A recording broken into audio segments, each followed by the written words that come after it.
Welcome to Unit 4. So this unit is human development, and it traces the physical, emotional, and cognitive developments of us throughout our lifespan, starting with conception to birth all the way to death.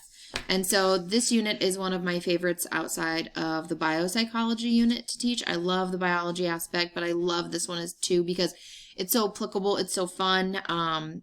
And who doesn't like looking at videos of little kids and their cognitive developments and how, they just see the world completely different, and it makes so much sense when you watch kids in the real world. And that's why I'm really sad we don't get to do this unit in person, because all the stuff we talk about, so much of it can be tested when we are doing that child day. So, it's not even like I can have you go around kids at this time and go try them out, because we are in strict social distancing protocol right now. So, yes, we will start this PowerPoint with talking about in-uterine development and how fetus, or the stages before, develop in there, and all the things that actually happen prior to us being born. So get ready for a really, really fun unit. So we're going to start, like I said, with the prenatal development. So I don't give an in-depth birds and bees talk because, you guys have taken those classes already. You hopefully at this point know how everything works, but in kind of a condensed version of it, right? You have an egg that's about the size of a period at the end of a sentence, and there's about 200 million sperm that go towards this egg, and only one is lucky enough to make it in there, and conception can occur, right? So a lot of the time this happens up in the fallopian tube. So the ovaries release the egg, and then somewhere in the fallopian tube, typically, you'll have the egg being fertilized and creating a zygote. So it's kind of neat. They're doing all this new research about like conception and when this zygote's created. And there's even footage of a flash that takes place when conception occurs. That's pretty cool. So I'll see if I can find the video and post it. But yeah, they can see the moment of conception, and when the sperm actually enters the egg, it lets off this energy of some sort, and it strobes for a very brief moment, showing that it's occurred, which is really neat. So we know how to get pregnant technically, right? But now there's a lot of artificial methods that we can use. So like when people have IVF, or, the term like test tube babies, there's so many different methods out there, and it is all about timing. There's certain times of the month where a woman can get pregnant, and certain times that it would be very difficult or impossible even for her to get pregnant. So it is a huge timing issue. Now, once the sperm and the egg have met and conception has occurred, this first bundle of cells that we have is called a zygote. So pretty much the moment the sperm enters that egg, we have a zygote that is formed. And for this, we would say it's conception to about 2 weeks. So it's a really, really short stage in the stage of development. And really all that's happening is all these cells are dividing, and they're getting bigger and bigger and bigger, right? And so 30 to 50% of this zygote, they don't last past this, right? So a lot of these possible babies, they have just no ability to, either they're not developing right, they don't cling to the uterine walls. Like a lot of the times they just go through the system unchecked, and you don't even know it's really happened, right? So in this first week, we do have cells within this bundle that start to differentiate, meaning they have plans that they're going to go make up this part of the body, this part of the brain.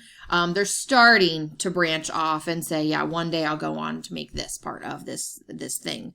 But since 30 to 50% don't make it past this stage, people don't even know that they're pregnant at this point, because it's not embedded in the uterine wall. It's still like floating down the fallopian tube and going into the uterus. And so often people will just have a menstrual cycle and not even realize that anything had happened, right? So with these zygotes, like I said, a lot of these stages kind of like these slides repeat because I use two different PowerPoints. But less than half survive, and It is not until the very, very end of the zygote stage that we actually have where the zygote attaches to the uterine wall. So it's around 10 days. So it's not this idea that the egg gets fertilized and then all of a sudden it's like it floats down real quick and embeds itself into the wall. It actually takes about 10 days after conception for that to happen. When we look at something like this, which is the zygote in this picture, the outer layer will eventually become the placenta, but within the first couple months of this thing, it is called like a yolk sac because they are an egg. And the placenta, it takes a while to actually form and be created. Placenta, it might look gross, but it is this really cool organ that women can grow and then they dispose of when they're done. So we don't really have any other organs like that where we grow them, and then when they are used up, we disregard them. We get rid of them at the time of birth, and that's it. We don't need it for anything else. So it's kind of cool. So after this bundle of cells makes it past the 2-week zone, we get into the embryonic stage or the embryo stage. And so the zygote had implanted itself in the wall at around 10 days. So it's there, it's embedded. And during the embryonic stage, so up to 9 weeks, so about 2 months, the organ systems are starting to develop. It gets a central nervous system, and even a heartbeat can be detected at this point. So like a lot of people around 8 weeks can go and have their first ultrasound, and you can see the little flicker on the screen of the heartbeat on the embryo, or sometimes it's even strong enough where you can hear it over the monitor. You hear like this whoosh, whoosh, whoosh, whoosh sound. During this stage, though, if the body detects a possible potential problem with this embryo, it can spontaneously abort it. It can get rid of it. It can flush it out. It can, rid itself of it if it sees there might be problems. So during this stage, you have 15 to 20% of these pregnancies that will end in a miscarriage or spontaneous abortion. And out of that 15 to 20% of people who experience that, it usually happens within the first 3 months of the pregnancy. So if you've ever known anyone who is pregnant, they probably didn't start telling people till around after the 12-week mark. And that's just because it's so much more likely to have a miscarriage those first 3 months. And so miscarriage, spontaneous abortion, they're interchangeable. It's just the body getting rid of the embryo or the zygote. And so during this time, since we have organ systems and central nervous system developing, it can be described as a critical period, and there may be issues because a lot of people don't know they're pregnant at this point. And if you think about things people could be doing like drinking or recreational drugs or all these things they could be putting into their bodies, these moms, if they don't know they're pregnant, they're not planning for this, or they have no clue, they could potentially be damaging the baby, what we'll learn called teratogens. So it's a really delicate period, and unfortunately a lot of people don't know they're pregnant. Okay, so at this time, after the embryonic stage, when we hit 9 weeks to whenever the baby's born, it's a fetus, right? So a fetus is developing over the course of multiple months, right? Like a fetus is the term we use for most of the pregnancy. And around 6 months, the fetus has a stomach and other organs that have formed enough to survive outside the mom. So around 6 months of gestation, this fetus could be born and live, could being the key word. It's not saying it will 100% survive, and there's going to be great risks and things that are potentially underdeveloped, and they're going to struggle with that. During the fetal period, too, you have that the baby can hear or recognize sounds in response to light. So if there's a favorite kind of music that the mom listens to all the time, the baby can hear it. The baby also, or the fetus can also hear voices. So mom's voice is the main voice that they know and will like upon birth, just because they've heard it for, the probably close to the last 5 months of the pregnancy. They can also respond to light. So I remember when I was pregnant, and I was to the stage where I was big enough, you could put a flashlight up to your belly and put the light on, and the fetus would move away from the light or react to it in some way by like jumping or kicking or something. So it can see light. It's just kind of like pretend you're underwater and that's the way sound is and light is. They can pick up on it. It just sounds like muffled, right? Other things during this time that's kind of cool about development is whatever the mom is eating, the fetus is also getting some of that. So they may acquire a taste to something or a liking to something that mom ate a lot of because they're getting bits of it through the umbilical cord and eating it and ingesting it. So, or the amniotic fluid will be tasting like that so they can eat it because that's what they're eating. They're drinking the amniotic fluid. During this time, they also do like fake breaths, like you can see the chest rise up and down because they're practicing the act of breathing. They may suck their thumb, clap their hands. So there's a lot of development that's going on. You even have like, I've read articles about self-stimulation where they're touching their face or rubbing their body and it's helping form neural connections in their brain. So there's a lot of cool things with the technology we have now for imaging that we see a lot more of in terms of what is going on inside the uterus. So around 3 months, you have the internal external structures in place kind of, and then they all have to become more specialized over 7 months. So at the end of 3 months, you have more brain cells than you will ever have. And what they end up having to do is they have to start pruning. So we're going to have a day where I show you guys, or I have you watch a video called The Science of Babies.